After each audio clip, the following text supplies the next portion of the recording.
You have been lied to.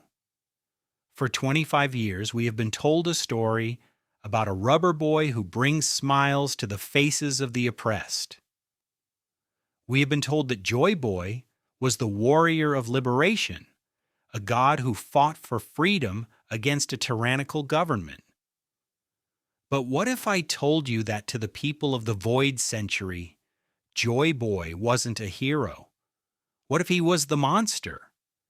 The evidence has been hiding in plain sight since the Skypiea arc, but we were too busy looking for treasure to notice the tragedy. The fall of the ancient kingdom wasn't a conquest. It was a mutiny. The greatest power in the history of the world wasn't defeated by an enemy army.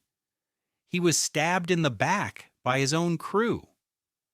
And the reason why Zunesha has been walking for 1,000 years and why the Iron Giant apologized to the heir is because they were the ones holding the knife.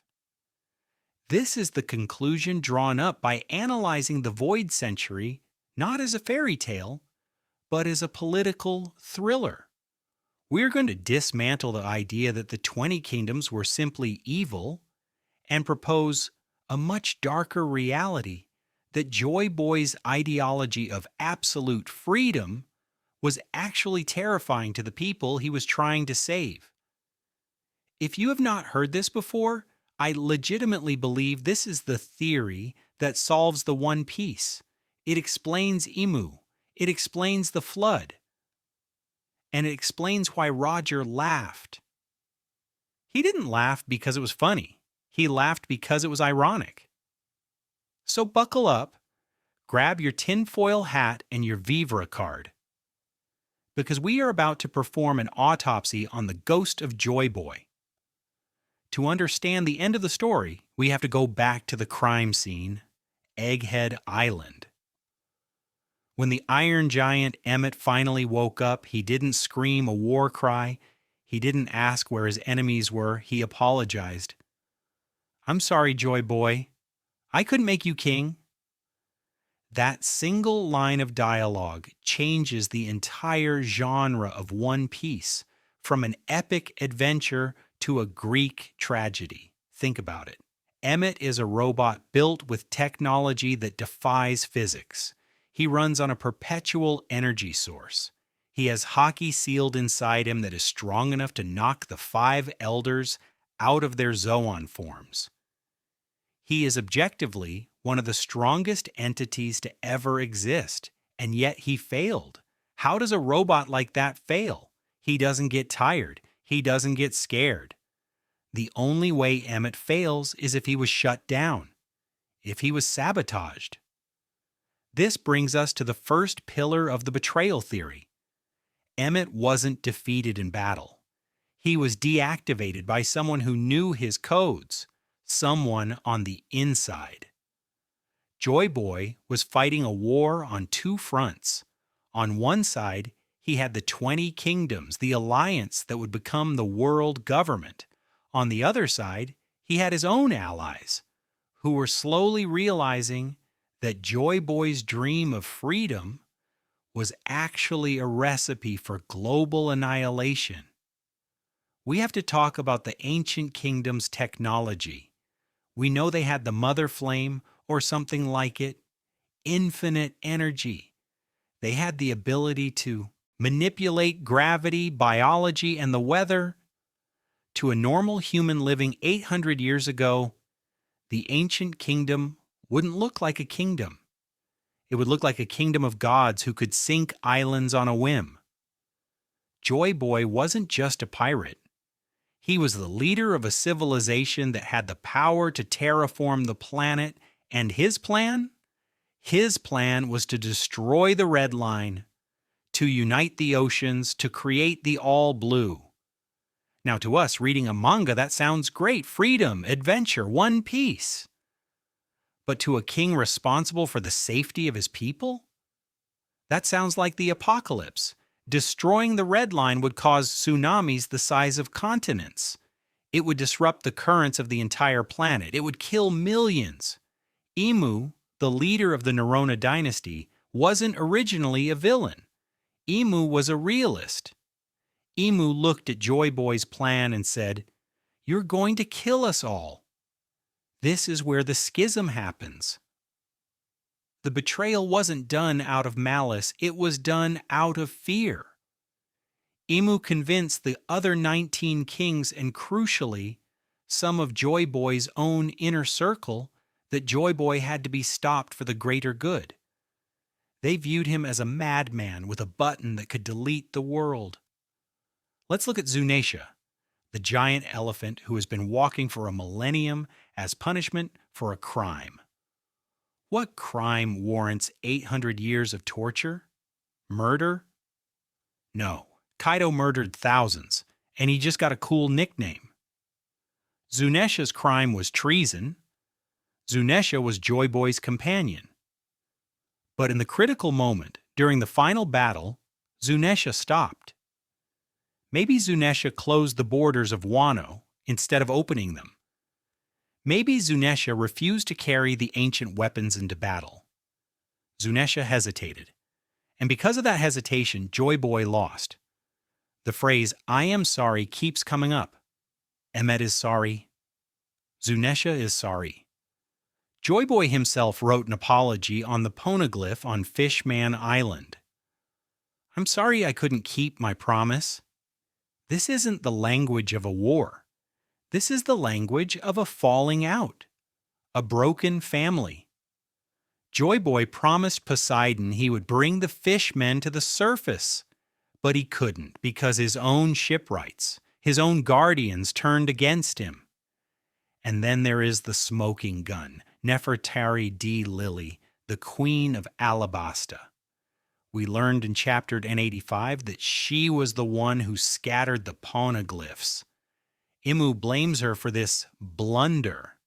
But think about it. Lily was one of the 20 kings. She was on the side of the alliance.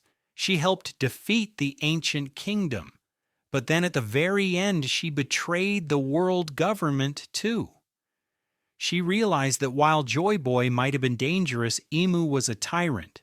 She tried to play both sides, and it got her killed. Lily is the key to understanding that this wasn't a black and white conflict. It was a gray, messy civil war. Lily loved Joy Boy's ideals, but she feared his methods. She sided with Imu to stop the destruction of the Red Line, but then she realized that Imu intended to sink the world anyway to maintain control. The great cleansing that drowned the ancient kingdom wasn't Joy Boy's doing. It was Imu using Joy Boy's own weapons against him. We know the world is flooded. Vegapunk confirmed that the sea level has risen by 200 meters. The ancient kingdom isn't just a ruin, it is a submarine graveyard. The betrayal involved using the mother flame to melt the ice caps or pierce the crust, drowning the advanced civilization under a mile of salt water. This is why the celestial dragons live on the Red Line. It is the only place high enough to survive the flood they created. So picture the scene. 800 years ago, Joy Boy is standing on the deck of the Noah. He is ready to launch the plan that will unite the world. He has Nika's power. He has the ancient weapons. He is unstoppable. But then Emmet shuts down. Zunesha turns away, and Nefertari Lily stands in his path, pleading with him to stop. Imu takes advantage of the confusion, seizing control of Uranus, and fires the beam that begins the flood. Joy Boy isn't defeated by strength. He is defeated by heartbreak. He realizes that the world isn't ready for his freedom. So he leaves his treasure, his one piece, on the final island, and he writes a funny story about a man who tried to save the world and got grounded for 800 years. He laughs, not because he won, but because he knows that one day someone else will come along who's even crazier than he was. Someone who won't hesitate. Someone who will turn the world upside down and laugh while doing it. That brings us to Monkey D. Luffy. Luffy is not Joy Boy. Luffy is the answer to Joy Boy's question. Joy Boy asked, "Is freedom worth the cost?" The ancient kingdom said no. Zunatia said no. Emu said no. But Luffy? Luffy says, "I don't care about the cost. I just want to eat meat." Luffy's simplicity is what makes him dangerous. He doesn't have a grand plan to terraform the planet. He just wants to protect his friends. And in doing so, he naturally dismantles the systems of control that Emu built. But the scars of the betrayal are still there. The robots are still sorry. The elephants are still walking. And Emu is still sitting on that throne, terrified that the drums are beating again. Because this time, the robot isn't going to shut down. This time, the elephant is going to fight. And this time, the D isn't going to apologize. We have established that Joy Boy was betrayed by his own allies, a tragedy that sank the ancient kingdom and drowned the world under 200 meters of salt water. But a betrayal of that magnitude doesn't happen with swords and pistols. You don't sink a continent with a cannonball. You need something stronger. You need the power of the gods. We need to talk about the ancient weapons: Pluton, Poseidon, Uranus. For decades, we have viewed these things as the ultimate deterrents, the nuclear warheads of the One Piece world. The world government fears them. The pirates hunt them. But what if I told you that we have been looking at them wrong the entire time? What if I told you that the ancient weapons were never designed to be weapons at all? This is the terraforming theory, and it is the key to understanding the true dream of Joy Boy. If you look at the specific mechanics of each weapon, a pattern starts to emerge. They aren't designed to kill people. They are designed to move Earth, control the sea, and manipulate the sky. They are construction equipment, and the project they were built for was the creation of the One Piece. But when the betrayal happened, these tools of creation were turned into instruments of destruction. Emu didn't just steal Joy Boy's kingdom, he stole his shovel and used it to bury him. We are going to dismantle the mythology of the ancient weapons. We are going to prove that Pluton is a drill, Poseidon is a towing service, and Uranus is the engine that broke the world. We will explain why Frankie burned the blueprints, why Shirahoshi is the most dangerous character in the series, and why the destruction of the Red Line isn't just a theory, it is a necessity. Let's start with Pluton, the worst battleship in the world. We know it is buried deep beneath Wano. We know it is capable of destroying islands in a single shot, but let's look at Wano itself. Wano is a geographic anomaly. It is a fortress surrounded by massive walls that hold back rainwater, creating a freshwater sea high above the actual ocean level. Why? Why would anyone build a country like that? The standard answer is isolation, but the betrayal theory offers a different answer. Wano wasn't built to keep people out. It was built to keep Pluton in. Kazuki Sukiyaki confirmed that Pluton is sitting at the bottom of Old Wano. To unleash it, you have to destroy the walls. You have to open the borders, literally. Now, why would Joy Boy's shipwright build a ship that requires destroying a country to launch? Because Pluton isn't a boat. It is a mole. Think about the name. Pluton, Pluto, the god of the underworld. A ship named after the underworld shouldn't be sailing on the surface. It should be digging beneath it. My theory is that Pluton was designed to destroy the Red Line.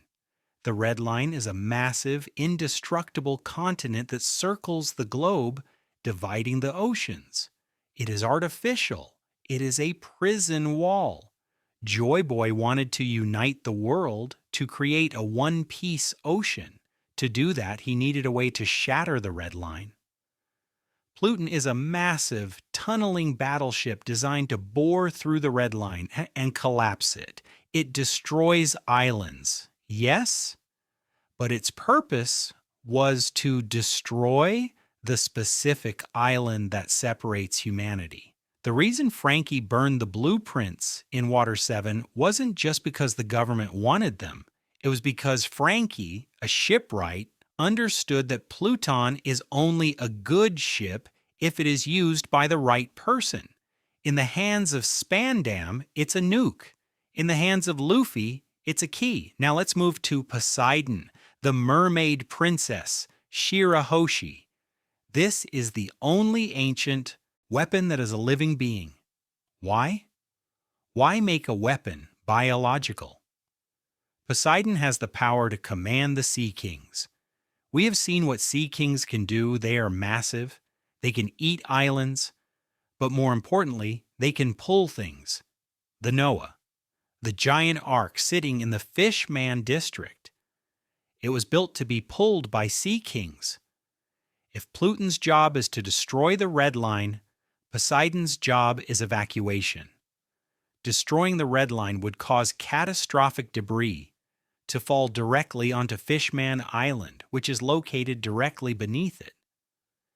Joy Boy made a promise to the original Poseidon to bring the fishmen to the surface. He built the Noah as a lifeboat.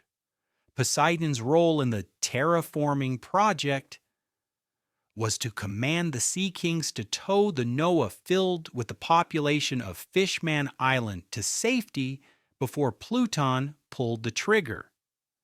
This recontextualizes the apology. Joy Boy apologized because the plan failed. The betrayal happened before they could launch the Noah. The red line wasn't destroyed, the world was flooded instead. The Noah was left to rot, and Poseidon's power went dormant for centuries, waiting for the next Joy Boy to return and finish the job. Shirahoshi isn't a weapon of war, she is the ultimate rescue operator.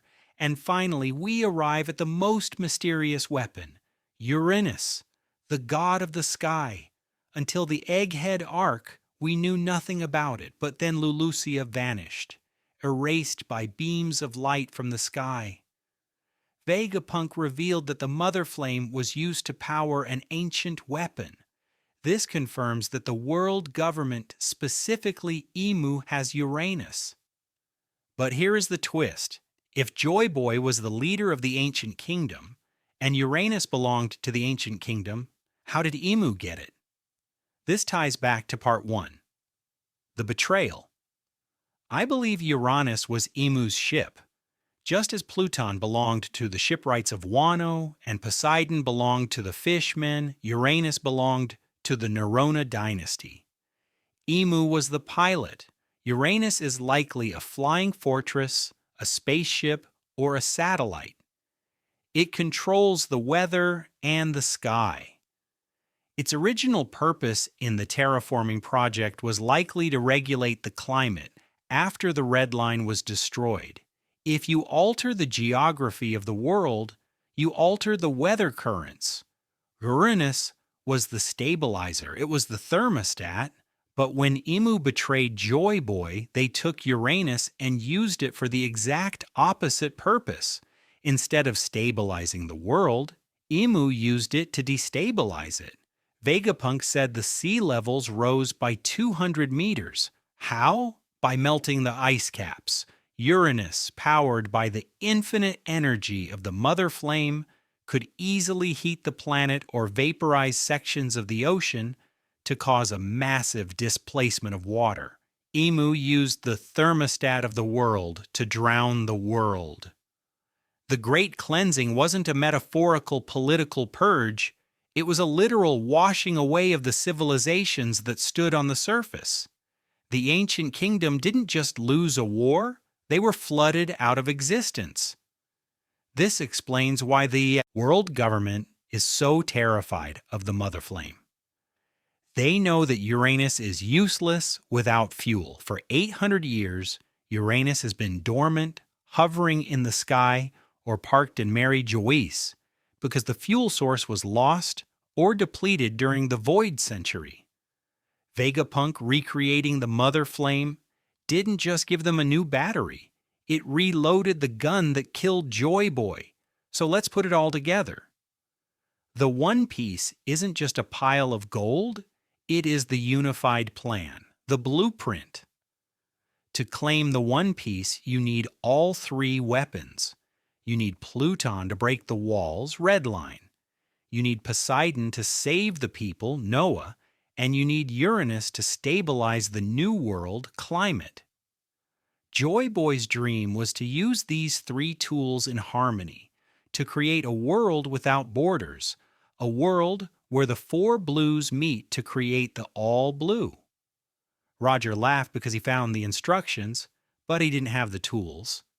He arrived at Laugh Tale, read the Poneglyphs, saw the grand plan to reshape the world, and realized he was too early. Why? Because Poseidon hadn't been born yet. Shirahoshi wasn't there. Without the Sea Kings, the Noah can't move. Without the Noah, you can't destroy the Red Line without committing genocide against the Fishmen. Roger laughed at the cosmic irony. He conquered the Grand Line, he found the truth, but he was powerless to act on it because a mermaid hadn't hatched from an egg yet. This is why Luffy is the chosen one, not because of destiny, but because of timing. He exists in the era where Poseidon is awake, Pluton is ready to be unsealed, Momo has opened Wano mentally, if not physically, and Uranus has just been refueled. All the pieces are on the board. The final war isn't just about beating Imu, it is about seizing control of the terraforming equipment. The destruction of the Red Line is the end game. It has to be. Look at the dreams of the Straw Hats. Sanji wants the all blue. The all blue can only exist if the four seas merge. That requires destroying the Red Line. Brook wants to see Laboon. Laboon is at Reverse Mountain, part of the Red Line. Destroying it reunites them. Nami wants to map the world. A world without the Red Line is a completely new map. Frankie wants his ship to sail every sea.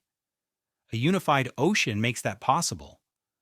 Luffy wants to be the Pirate King, the freest man in the world. The Red Line is the ultimate wall, the ultimate restriction. To be truly free, the wall must fall. But there is a dark side to this theory. Terraforming is dangerous. Destroying a continent will cause chaos. It will cause destruction. This is why the 20 kingdoms feared Joy Boy. We have dug deep into the earth with Pluton, and we have dived into the ocean with Poseidon. But if we want to find the true origin of the Void Century, we have to stop looking down. We have to look up. We have to talk about the moon. For over 1,000 chapters, the moon has been watching us. It changes phases. It hides the minx Sulong form. It hangs in the sky like a giant, silent eye. And there is one man, one glorious, earlobed maniac who figured out the secret long before Luffy even learned what haki was. We need to talk about Enel. Most people write off Enel as a mid-tier villain who got lucky with a Logia fruit. But Enel is the only character in the entire series who actually achieved his dream. He went to the fairy Verth. He went to the moon. And what he found there changes the entire genre of One Piece from a pirate adventure to a sci-fi horror story. Because the ancient kingdom didn't start on the Grand Line, it started in the stars. And the betrayal we have been tracking, it wasn't just a civil war, it was a planetary invasion. We are going to analyze the hieroglyphs of the moon, decode the genocide of the Lunarians, and figure out why the celestial dragons wear spacesuits even though they have never left the atmosphere. Let's look at Enel's Great Space Operations. This is a cover story that many anime-only fans missed, but it is arguably the most important lore dump in the entire series. Enel flies his ark, the Maxim, to the moon. Once he gets there, he finds an underground city, a city of advanced technology. And on the walls of this city, he finds murals, ancient paintings that tell a story. The murals show three races with wings: the Skypians, the Burkans, and the Shandians. They are depicted living on the moon, building robots, the automata, and thriving. But then the resources ran out. The mural shows them crying as they leave the moon and descend to the blue star, our Earth. This is the smoking gun. The winged races are aliens. They are extraterrestrial refugees who came to the One Piece world thousands of years ago. And they didn't come empty-handed. They brought their technology. They brought the secrets of the automata. And I believe they brought the plans for the ancient weapons. Now connect this to the Lunarians. King's race. The gods who lived on top of the red line before the celestial dragons arrived. They have black wings, white hair, and they can create fire. Lunar Ian, it S in the name. They are the moon people. My theory is that when the moon races descended, they didn't just scatter. They built a kingdom, the ancient kingdom. A civilization powered by the advanced energy sources they brought from the moon, the mother flame.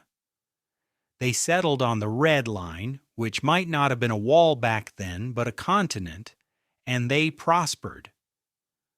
They were the gods because they had technology that looked like magic to the primitive humans living on the blue sea. So what happened? Why are the Lunarians extinct? Why is the ancient kingdom gone? Because the humans got jealous. The 20 kingdoms, the ancestors of the world government, were the native earthlings. They saw these gods descend from the sky with their infinite energy and their flying ships, and they felt threatened. Or perhaps they felt greedy. The betrayal of Joy Boy was the culmination of a race. War between the Earthlings and the Moon descendants. Joy Boy, as we discussed, was likely a bridge.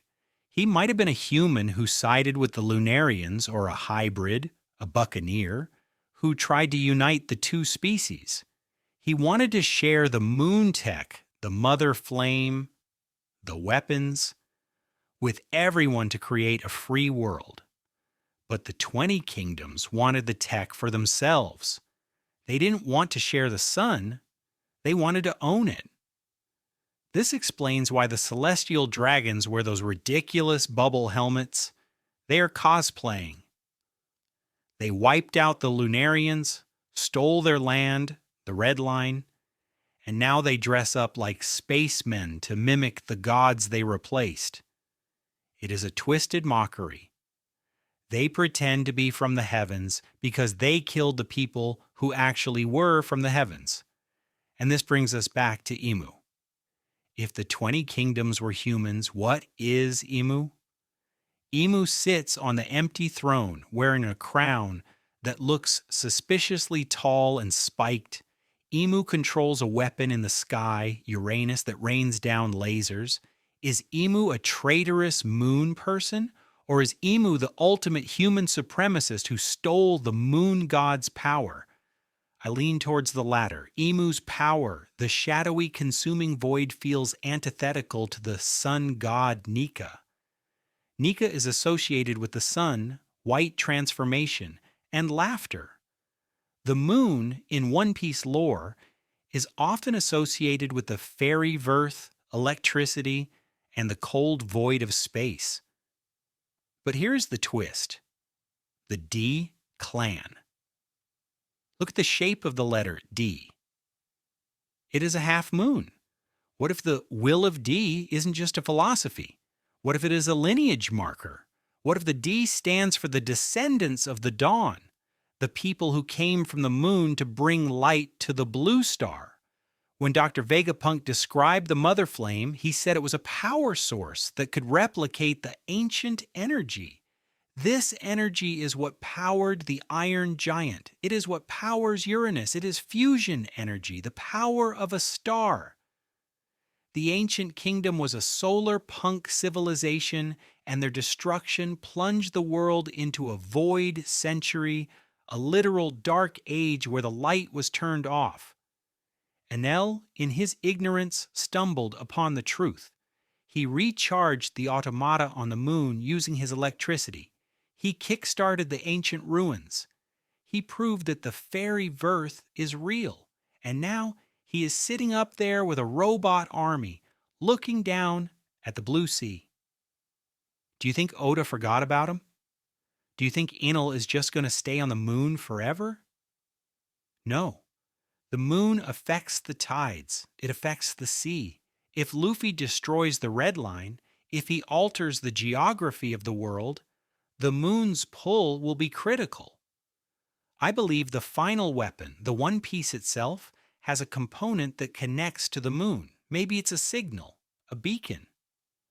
Joy Boy left a message that says, "When the drums beat, look to the sky." Imagine the final war.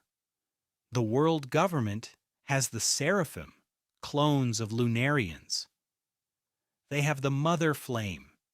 They think they have mastered the technology of the gods. But then the sky darkens. Not from Imu's clouds, but from the descent of the Arch Maxime. Enel returns not as a villain, but as a chaotic third party who realizes that his endless Verth is being threatened by the same people who drove his ancestors away thousands of years ago. It sounds crazy. It sounds like a different manga. But look at the clues. The Minks, moon people, go Sulong, Super Saiyan, when they see the full moon. Wano, allies of the ancient kingdom, has the moon, Tsuki, in their family names, Kozuki, Shimotsuki, etc. The connection is everywhere. The betrayal wasn't just political, it was xenophobic. The world government committed a genocide against the Lunarians and erased them from history to hide the fact that they stole their entire civilization from refugees. They built the Red Line walls, not just to divide the sea, but to keep the aliens out or to keep the remaining hybrids contained. This recontextualizes Luffy's Gear 5. The Sun God Nika. In a world of moon people and dark voids, the sun is the liberator. Luffy is the dawn that breaks the long night of the void century. He is the one who will finally bridge the gap between the earth and the sky. We have talked about the sun god. We have talked about the darkness. We have talked about the order of Imu and the chaos of Joy Boy. But in every great war, there is a wild card, a glitch in the system, a variable that no algorithm, no future sight, and no prophecy can account for. We need to talk about Buggy the Clown. I know. Buggy is a joke character. Is he? Or is he the greatest narrative sleight of hand in fiction history? Oda has stated that Buggy is his favorite villain. Why? Because Buggy represents the sheer, unpredictable absurdity of the One Piece world. Let's look at his resume. Apprentice on the Pirate King's ship, sworn brother of a Yonko, Shanks, mastermind of the Impel Down breakout, warlord, Yonko, leader of the Cross Guild. He fails upwards consistently. But why? The theory is that Buggy possesses the same terrifying ability as Luffy, the power to turn those around him into allies. Dracula Mihawk calling it the most dangerous ability in the sea applies to Luffy, yes. But it applies to Buggy too. The difference is Luffy does it through charisma and kindness. Buggy does it through misunderstanding and greed. But here's the dark twist. What if Buggy is the true inheritor of Rock's D. Zebek's will, not Blackbeard? Buggy. Zebek wanted to be king of the world. Buggy wants to be king of the world and have all the treasure. Zebek gathered a crew of monsters who hated each other but followed him for power. Buggy gathered the Cross Guild, Mihawk and Crocodile, monsters who hate him but follow him or use him for power. Buggy is the dark mirror of Joy Boy. Joy Boy brings laughter because he is free. Buggy brings laughter because he is a clown. It is a subtle difference, but an important one. Joy Boy laughs with you. The world laughs at Buggy. But the Cross Guild?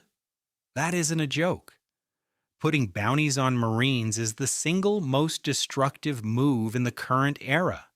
It flipped the script. It destroyed the justice narrative. Suddenly, the Marines are the prey. This is pure chaos. This is something Joy Boy might have done to dismantle the system, but Buggy did it to make money. There is a non-zero chance that Buggy will sit on the empty throne. Not because he conquers it, but because he trips, falls, and lands on it while Luffy is fighting Imu. And in that moment, the world will see Buggy the genius sitting on a throne of the world, and the system will collapse not from force, but from sheer ridicule. The world government relies on fear and reverence. If a clown sits on the throne, the fear evaporates. Buggy might accidentally liberate the world by making the ultimate authority look like a circus act. And then there is the other side of the coin. The man who never laughs. The man who looks east. Monkey D. Dragon. The fan base likes to meme Dragon. He does nothing. He just stands on balconies. But Dragon is playing a different game. Luffy is playing an RPG. Blackbeard is playing a battle royale. Buggy is playing a gacha game. Dragon is playing a real-time strategy game. He is the only character attacking the world government's logistics. He isn't trying to punch Imu yet. He is cutting off the food supply. He is inciting rebellions in the 20 kingdoms. He is starving the celestial dragons. Why? Because Dragon was a marine. He knows the system from the inside. He knows that if you just kill the leaders, the system replaces them. To kill the world government, you have to kill the belief in it. But there is a theory about Dragon's past that links him to the wind Grandma ship, the storms in Logtown, the green wind in Goa Kingdom. Does he have a wind Logia? Or is he in possession of a piece of Uranus? We theorized earlier that Uranus controls the weather. What if Dragon stole a battery or a control rod from Uranus when he left the Marines? What if the reason he is the most wanted man in the world isn't just because he leads a rebellion, but because he is holding a piece of the ancient weapon hostage? This explains why the world government hasn't just nuked the Revolutionary Army base with the Mother Flame earlier. They might be afraid that if they kill Dragon, the wind he controls will be unleashed, causing a global catastrophe. Dragon is a walking nuclear deterrent. And let's talk about his tattoo. The geometric pattern on his face. It looks like the Shandia markings. It looks like the patterns on the Poneglyphs. Dragon knows the history. He didn't need to go to Laugh Tale. He found the answers in the mud and blood of the oppressed nations. Dragon represents the sober dawn. Joy Boy brings a dawn of partying. Dragon brings a dawn of rebuilding. He is the adult in the room. And tragically, he might be the one who has to stop Luffy if Luffy's Nika form gets too out of control. A father fighting his son to ensure the revolution doesn't turn into anarchy. We also need to discuss the Holy Knights, the God's Knights, the elite enforcers of Mary Geoise. We know Garling Figerland is their leader, or was before his promotion.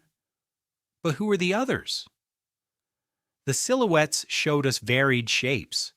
The theory is that the Holy Knights are the anti-straw hats. For every straw hat, there is a Holy Knight counter. A swordsman for Zoro, a sniper for Usopp, a martial artist for Sanji. But thematically, the Holy Knights represent the traitor lineages, the descendants of the ancient kingdom families who sided with Imu. They are the D's who bent the knee. This sets up the final conflict not just as pirates versus Marines, but as free will versus subjugation. The Holy Knights truly believe they are saving the world. They believe that without Imu, the world descends into the chaos of the Void Century. And Garling? Garling is the embodiment of human supremacy. He hunts humans for sport at God Valley. He judges scum. He is the antithesis of everything Joy Boy stands for. When Luffy fights Imu, Dragon will likely fight Garling, the storm versus the moon, the revolution versus the judgment. It is a grudge match 800 years in the making. But there is a twist. What if one of the Holy Knights turns?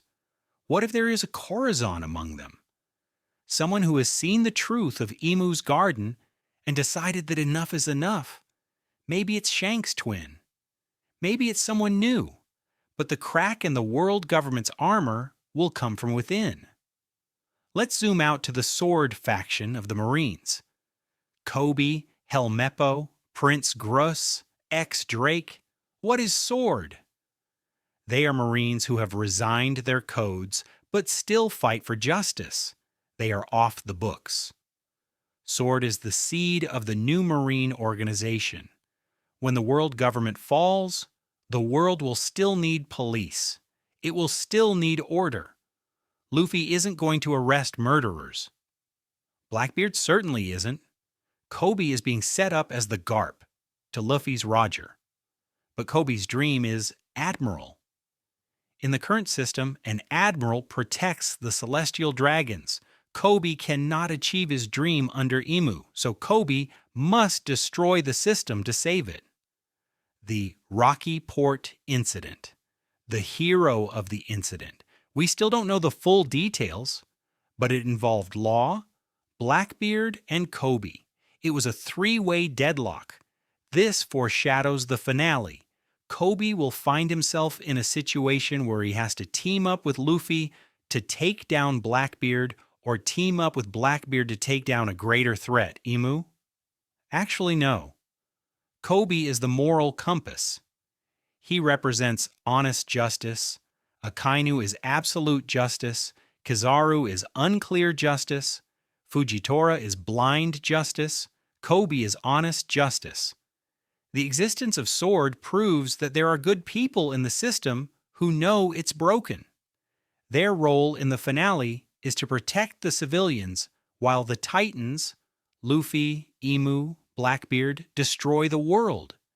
They are the Save the Civilians squad. And that is a heroic role. But the most interesting Sword member is ex-Drake.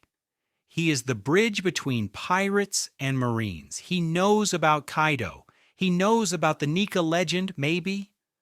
He is the one who will leak the truth to the Marines. He will be the whistleblower who tells the rank-and-file soldiers, we are fighting for the wrong side. Now let's look at the ancient kingdom's flag. What was it? We know the world government flag is the cross, 4 seas united by the center. We know the straw hat flag is the Jolly Roger. My theory is that the ancient kingdom's flag was the sun. Not just a drawing of the sun, a specific symbol, a circle with 8 spheres around it. Does that sound familiar? It looks like the Kozuki crest. It looks like the Skypiea flag. But wait, a circle with spheres around it. That is an atom, or A solar system. The One Piece world is a geocentric model. The planet is the center, but the ancient kingdom knew the truth. They knew about space. They knew about the moons, plural. The O'Hara globe showed multiple satellites. Joy Boy's flag represented the universe, infinite possibility. Emu's flag represents control, locking the seas together. When Luffy eventually flies his flag over Mary Joyce, it won't be a pirate flag. It'll be the flag of the dawn, the sun rising over the red line. And who drew the straw hat Jolly Roger? Luffy. A bad drawing. But what if the straw hat itself is the symbol? A hat covers the head. It protects you from the sun. But when you take it off, you see the dawn. The passing of the straw hat from Joy Boy, maybe, to Roger, to Shanks, to Luffy, is the passing of the promise to bring the dawn. And when Luffy finally becomes Pirate King, he will return the hat to Shanks.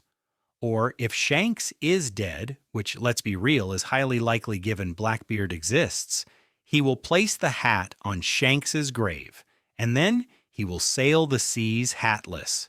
Just Luffy, the freest man in the world. We need to talk about the all blue, Sanji's dream. It is the sea where all fish coexist.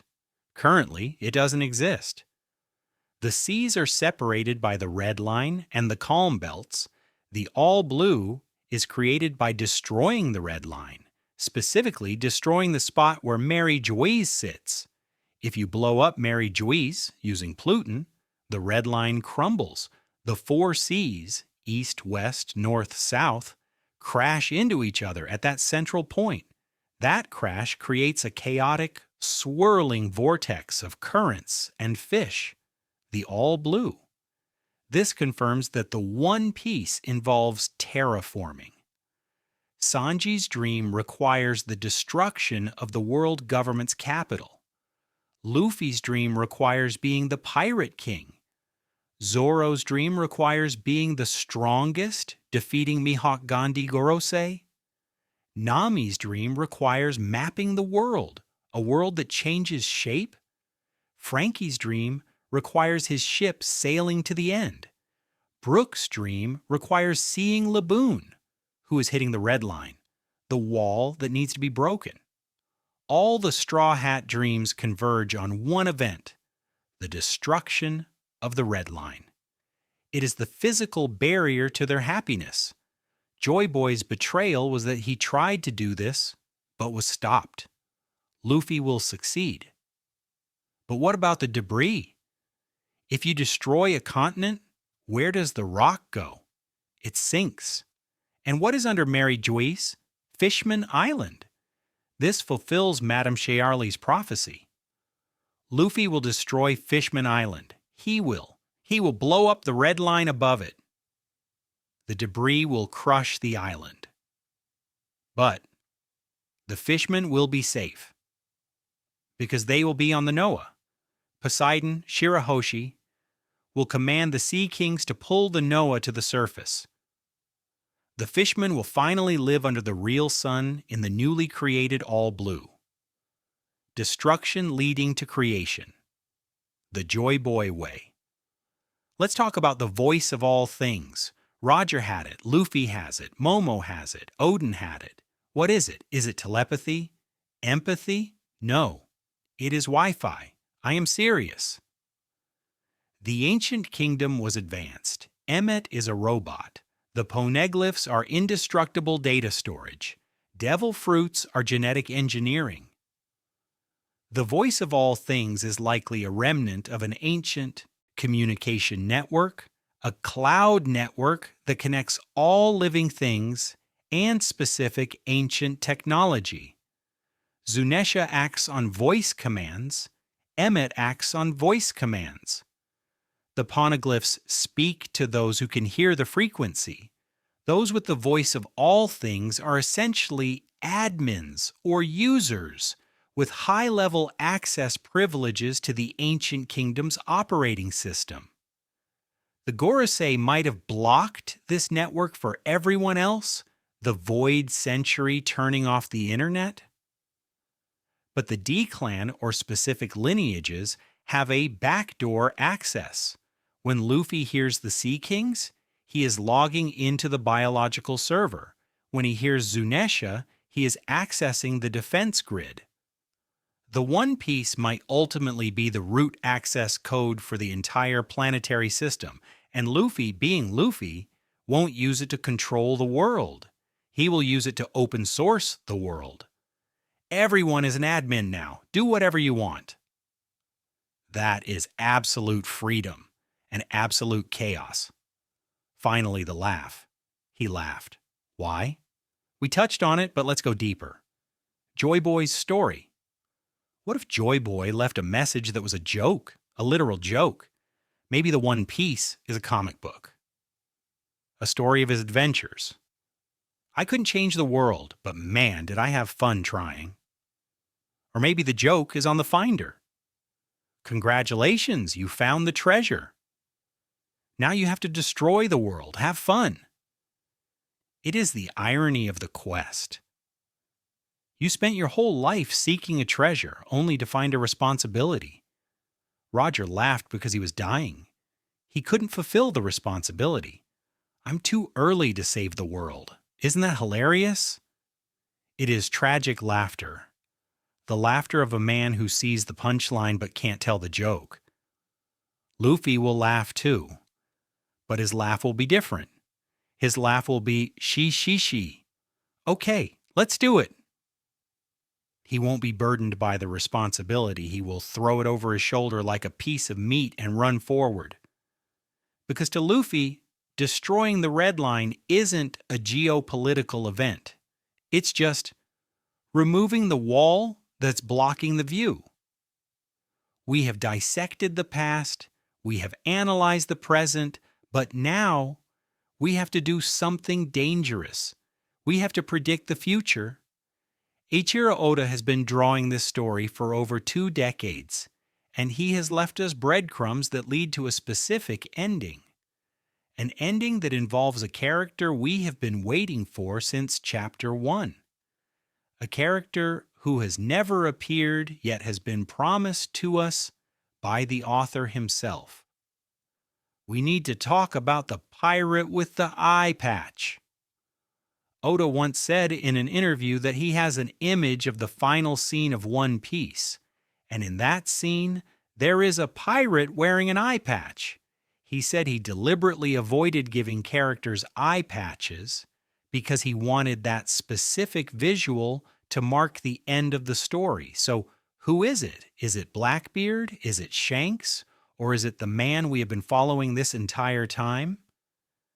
My theory is that the eye patch pirate is Luffy. But it isn't just a fashion statement, it is the price of the One Piece. Let's talk about the eye patch. Why is it significant?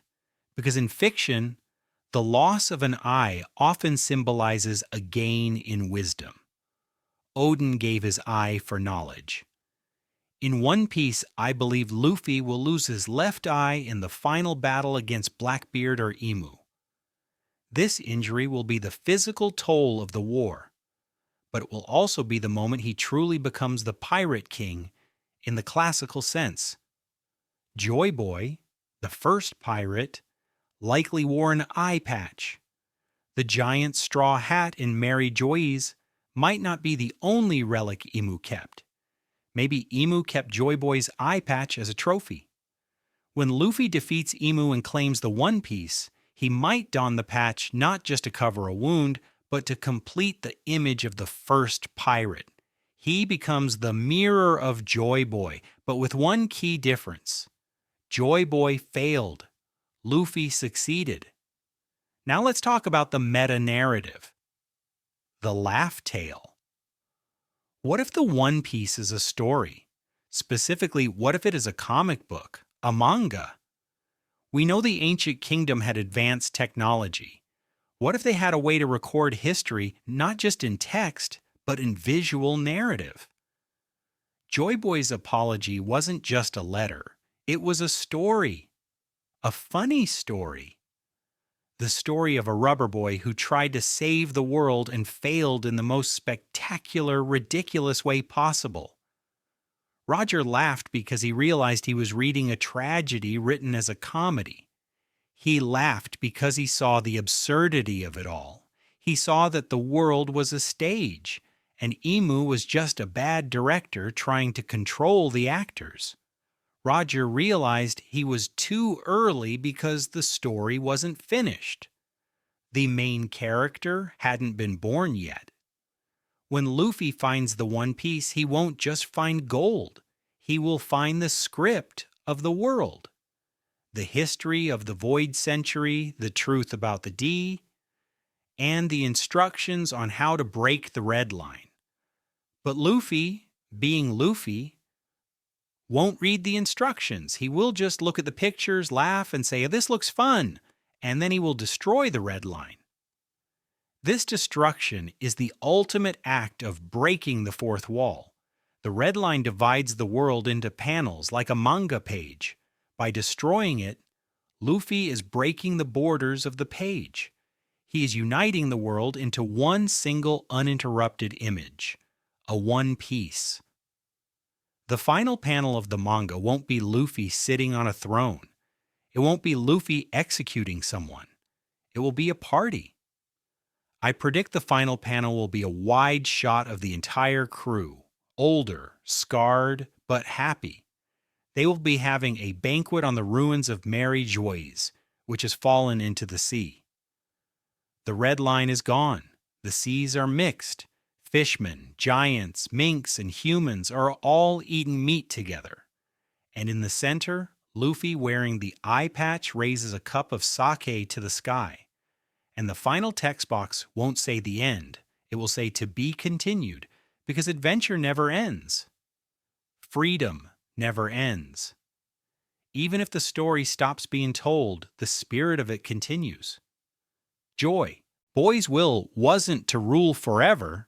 It was to ensure that the party never stops.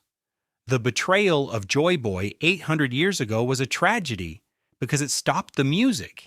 It silenced the drums. But Luffy has started the music again. He has tuned the drums. And this time, the beat is going to be so loud that it wakes up the dead, shakes the heavens, and makes even the statues laugh. We have stripped the machine down to its wires.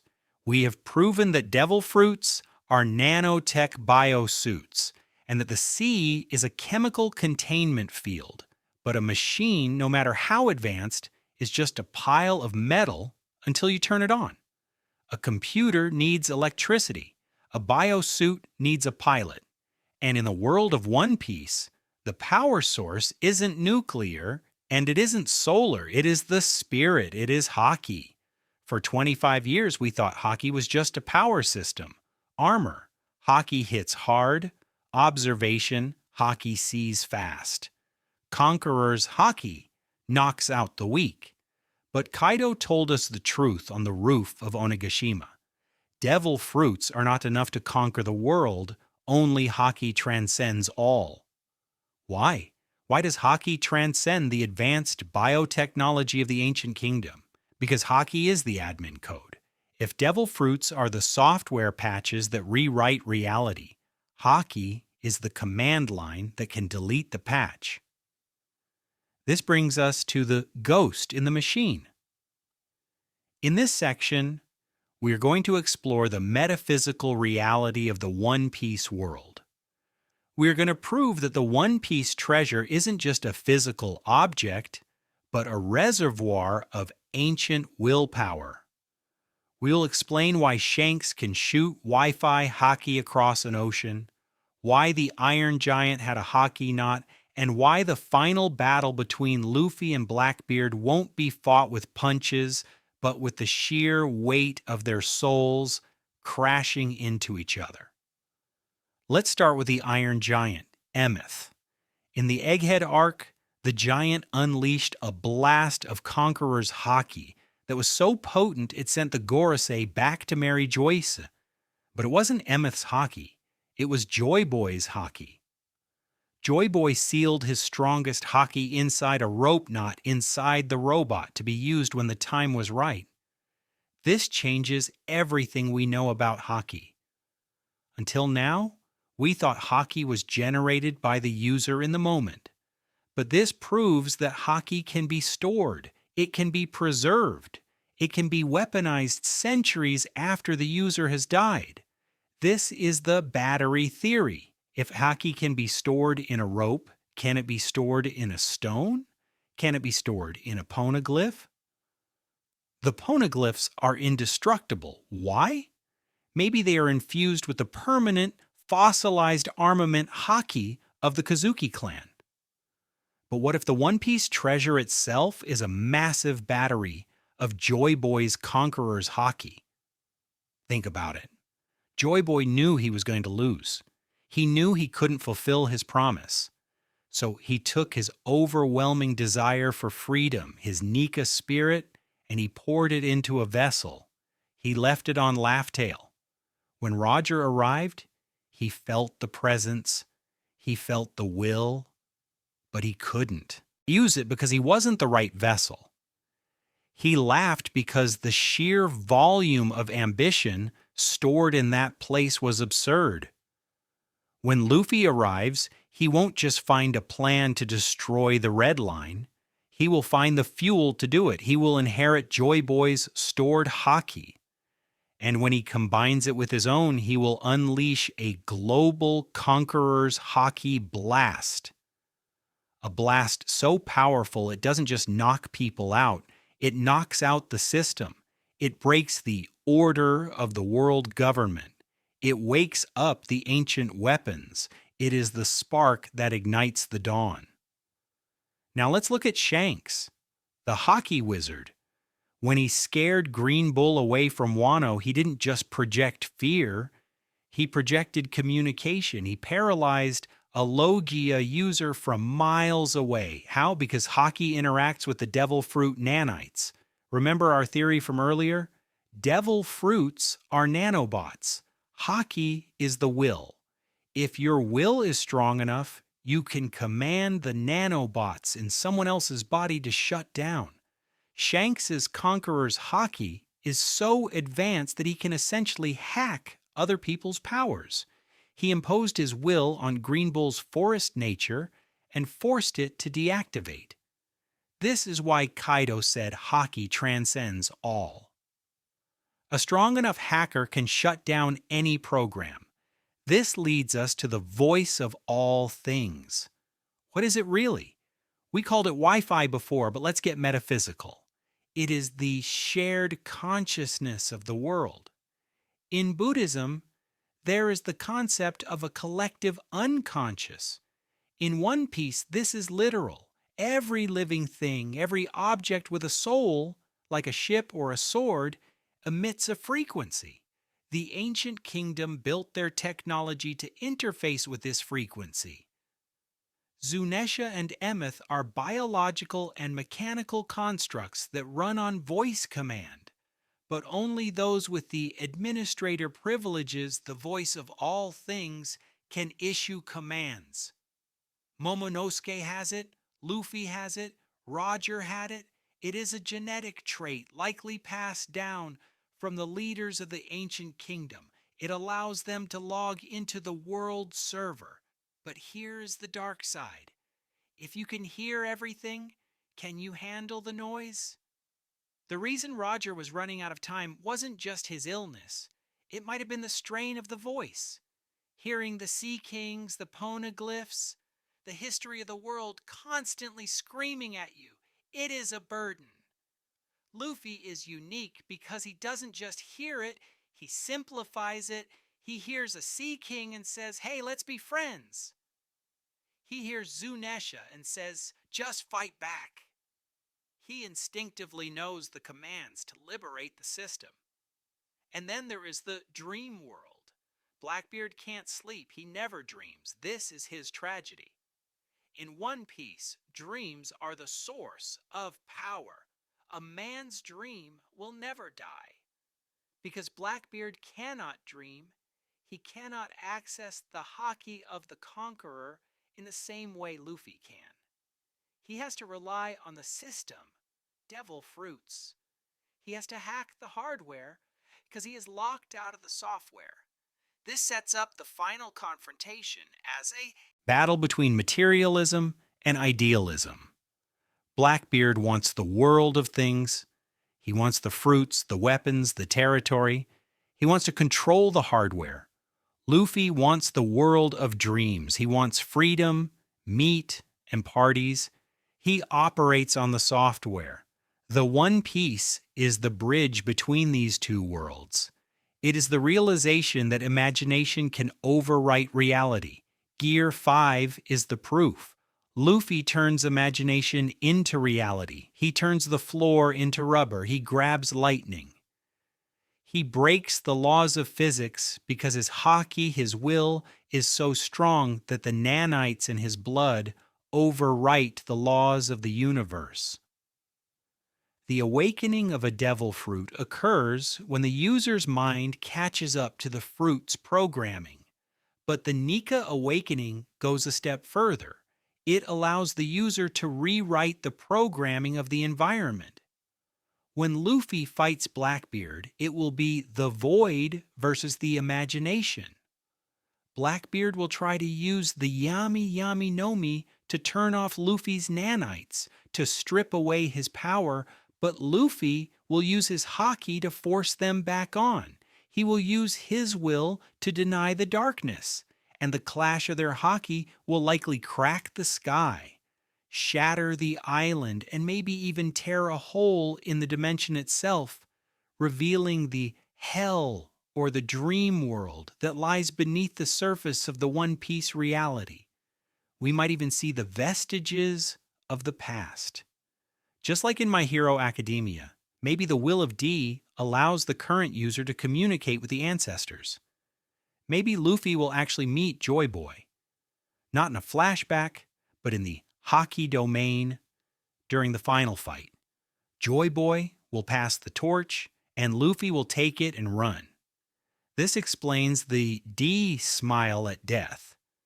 When a D dies, they smile because they know their will isn't disappearing. It is being uploaded to the server. It is joining the stream of the voice of all things, waiting for the next person to download it. Roger didn't die, he just logged off. And Luffy is playing on his save file.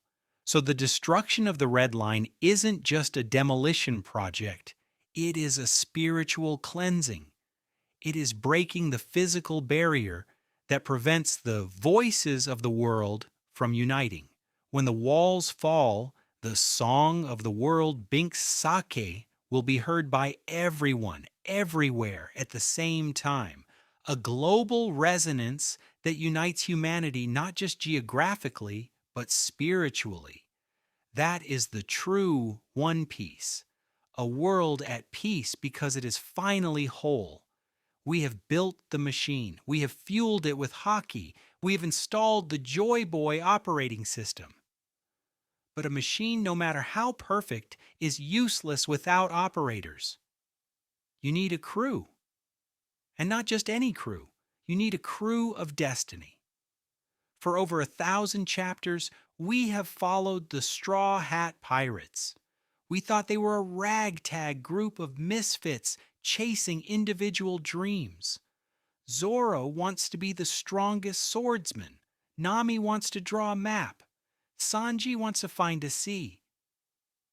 But what if I told you that their dreams aren't random? What if I told you that every single straw hat is the spiritual successor or the correction of a failed companion from the void century? This brings us to the inherited will of the crew. We are going to prove that the Straw Hats are the Dawn Pirates, destined to succeed where the Dusk Pirates of the ancient kingdom failed. We will explain why Zoro is the king of hell, why Sanji is the only one who can feed the world, and why Usopp, yes, Usopp is the key to the entire war. Let's start with Roronoa Zoro, the wings of the Pirate King, the man who wants to become the world's strongest swordsman. But what is a strongest swordsman in a world ruled by Emu? It is a rebel. Zoro's lineage traces back to Wano, to the Shimotsuki clan, to Ryuma.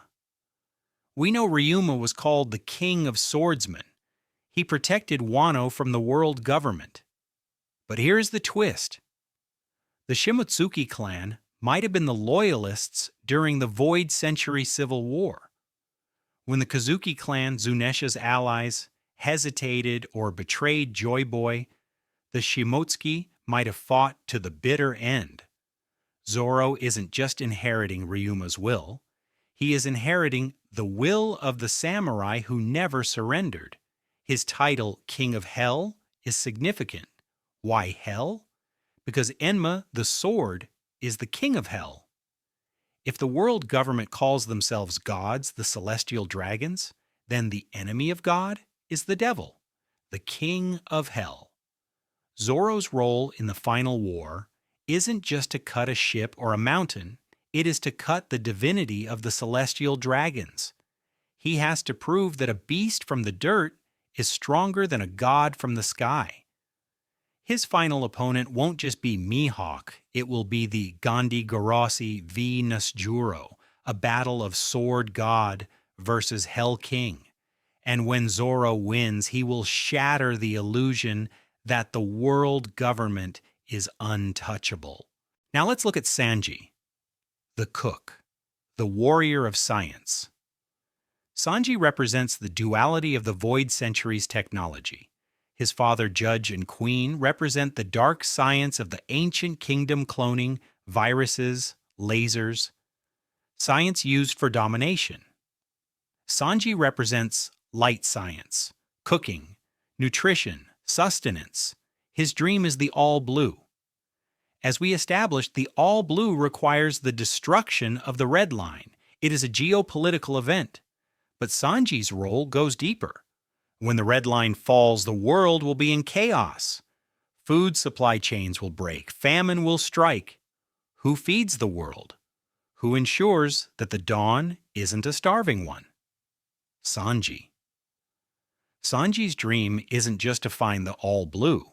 It is to use the all blue to feed everyone. He is the logistics of the new world. And is Ifrit Jambe? It burns hotter than magma, hotter than King's fire. Sanji is the new Lunarian. He is a human who has evolved through Germa science and his own passion to surpass the extinct gods. He proves that you don't need to be born a god to burn like one. And then, the wild card, God Usopp. We laugh at him, we meme him. But Usopp is the most important member of the crew for the final war. Why? Because Joy Boy failed to unite the world. Joy Boy had the strength, but he lost the narrative. He was painted as a villain. Usopp's power is storytelling. Lies turn into truth. Usopp is the one who will rally the giants of Elbaf. The giants value honor, but they also love a good legend. Usopp has been building his legend since Little Garden. I have 8,000 followers. I am a brave warrior of the sea. In the final war, Usopp won't fight with strength. He will fight with influence. He will turn the Grand Fleet into a global army. He will lie to the world, telling them that Luffy is a hero, not a destroyer. And that lie will become the truth. Usopp is the PR manager of the revolution. Without him, Luffy is just a terrorist. With him, Luffy is a savior. And his final shot, it won't be a bullet, it will be a seed. A pop green that grows into something massive, maybe a bridge, maybe a shield that saves the weak when the red line crumbles. He fulfills the promise Joy Boy couldn't, protecting the little guys. Next, Nami and Nico Robin, the navigator and the archaeologist. Joy Boy failed because he lost his way, literally and metaphorically, and because his history was erased. Nami is the navigator who will chart the new world, a world without the red line, a world with new currents, new islands. She is drawing the map of the future. Her dream requires the world to change shape. Robin is the archaeologist who will resurrect the past. She will read the Rio Poneglyph. She will broadcast the true history to the world, likely using Vegapunk's broadcast tech.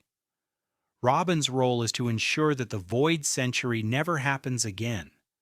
By revealing the truth, she vaccinates the world against Emu's lies. Together, Nami and Robin represent direction and memory. A civilization needs both to survive. The ancient kingdom forgot its way. The Straw Hats won't, and finally Frankie, Brook, Chopper, and Jinbe.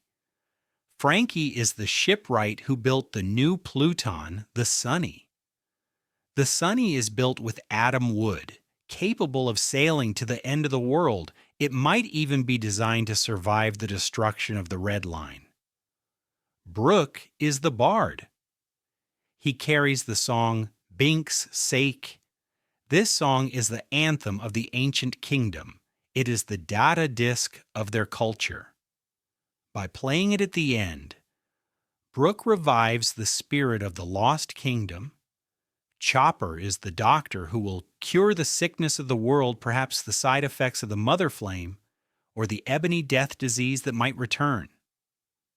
Jinbe is the helmsman, the bridge between humans and fishmen. He steers the ship through the chaos. He is the proof that Joy Boy's dream of racial harmony is possible.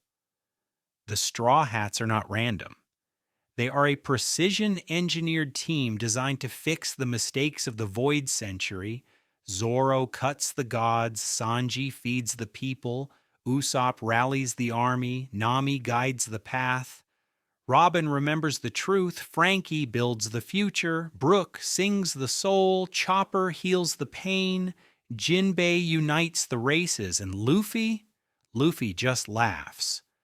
But that laugh is the engine that powers them all. We have arrived at the end of the line. We have dissected the corpse of the Void Century, rewired the biology of devil fruits, and downloaded the hockey source code.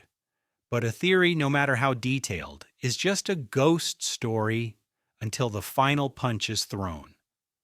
We are standing on the precipice of the final war. Oda has promised us a battle royale that will make Marineford look like a playground squabble. And looking at the board, the pieces are finally in place for the greatest demolition derby in fiction history. Let us set the stage. Mary Jawas, the land of the gods. The war won't happen on Laugh Tale. Laugh Tale is where they get the One Piece, the plan, the battery, the truth. But the war happens at the seat of power. The Straw Hat Grand Fleet, the Revolutionary Army, the Cross Guild, and the Red Hair Pirates will all converge on the Red Line. And standing in their way will be the Holy Knights, the Seraphim, the Admirals, and the Five Elders. It is the dawn versus the dusk. The first major matchup we need to talk about is Monkey D. Dragon versus St. Garling Figureland. This is personal. Garling represents the old justice of the God Valley era, the man who hunts humans for sport. Dragon represents the new justice, the man who gave up his life to protect the weak. This fight isn't just about strength, it is about ideology. Garling fights for the bloodline. Dragon fights for the people. When Dragon finally unleashes the wind, we theorized about the piece of Uranus or his storm fruit. It will blow away the moon shape of Garling's hair and his pride. It'll be the storm that clears the sky for the sun. Then we have the grudge match of the century, Sabo versus Akainu. The Flame Emperor versus the Magma. We saw in Marineford that magma burns fire. It was a hierarchy. But Sabo has something Ace didn't have. He has the will of the revolution. He has the advanced armament hockey, that destroys things from the inside out, the dragon claw. This fight proves that inherited will is stronger than devil fruit superiority. Sabo won't just burn hotter, he will crack the magma. He will avenge Ace not by killing Akainu out of hate, but by dismantling the absolute justice that Akainu stands for. It is the victory of freedom over authority. And while they fight, Kobe, the future of the Marines, will be saving civilians, proving that a Marine can be a hero without being a monster. But the main event is Monkey D. Luffy versus Emu. This is the battle of ridiculousness versus order. Emu's power is likely the void or the sea itself, a power that consumes, silences, and erases. Luffy's power is Nika, the power to stretch, bounce, and laugh. The fight will look insane. Emu will try to erase Luffy with a black hole, and Luffy will grab the edges of the black hole and use it as a jump rope. Emu will try to drown Luffy in despair, and Luffy will turn the despair into a trampoline. It will be the ultimate clash of genres. A horror villain fighting a gag manga hero. And the gag always wins. Why? Because you cannot intimidate someone who is laughing. Joy Boy failed 800 years ago because he got sad. He apologized. Luffy won't apologize. He will laugh in the face of the void until the void cracks a smile. But we are forgetting the wild card. Blackbeard. While Luffy is fighting Emu, Blackbeard will make his move. He doesn't want to save the world. He wants to steal it. Blackbeard will likely try to absorb Emu's power or seize control of Uranus while everyone is distracted. This leads to the three-way deadlock: Luffy, Blackbeard, and Emu, the sun, the darkness, and the void. In this chaos, Blackbeard might actually kill Emu. Yes, I said it. Blackbeard kills the final villain, only to become the true final villain. Because fighting a silent, shadowy dictator is one thing. But fighting a chaotic, gluttonous pirate who has the powers of darkness, earthquakes, and whatever Emu had, that is the ultimate Pirate King battle. It fits the theme. The series started with pirates. It should end with pirates. Luffy versus Blackbeard for the title of the freest man in the world. And amidst all this destruction, the red line begins to crack. The ancient weapons are fired. Poseidon summons the Sea Kings to pull the Noah. Pluton fires its drill missiles into the fault lines of the red line. The continent shakes. The celestial dragons panic. And then it happens. The red line collapses directly under Mary Joyce. The seat of the world government falls into the ocean. The debris crashes down, destroying Fishman Island as predicted, but the people are safe on the Noah, and as the dust settles, the sea rushes in. The north, south, east, and west blues collide in a massive, swirling vortex of nutrients and life. The all-blue is born. The walls are gone. The world is physically united. But who sits on the empty throne before it falls? Buggy. In the confusion, while Luffy is fighting Blackbeard and the Holy Knights are fighting the revolutionaries, Buggy will be looking for treasure in the castle. He will stumble into the throne room. Maybe he is trying to hide. Maybe he sees something shiny. He sits on the chair to catch his breath. And at that exact moment, the transponder snails broadcast the image to the world. Buggy D. Clown, sitting on the empty throne looking terrified, but the world interprets it as the genius jester has conquered the gods. It is the punchline to the Joy Boy tragedy. The world isn't saved by a serious conqueror. It is liberated by a clown who accidentally led his way to the top. It destroys the sanctity of the government forever. And then the final panel, the dust has settled. The war is over. The red line is gone. The Straw Hats have achieved their dreams. Luffy has returned the hat to Shanks or his grave.